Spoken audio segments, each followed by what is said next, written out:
So muna atong bag-o lang gyud nga na transfer na ribag nga ka budded calamansi.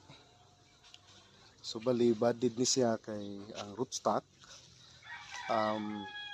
gikan sa liso ato siyang gi attach ang bud sa mother tree nga mamunga na. So buto sabot kani atong gi-attach kani siya. So tanaw nato diri. So here gi-attach na to ang bud. Tubo siya. So muning to say kaning nagkuan nitubo nga kalamansi mabunga na ni siya. And we advise nga since mabunga ni siya, kung mabunga tangtangon lang sa bunga, and then mopaabot ta og 7 to 8 months para atong pabungahon. So kung mabuwak siya before 7 to 8 months, for example after planting, inyo ni siyang mabuwak siya, inig-transfer ninyo sa yuta.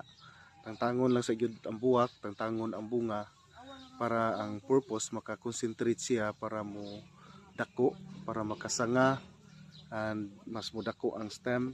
And then after 7 or 8 months pwede na nato siya pabungahon.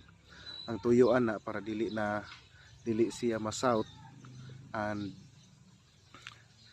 makapadako siya, and then mas nindot og yield atong kalamansi kung ato siyang huwaton 7 to 8 months bago siya magbunga.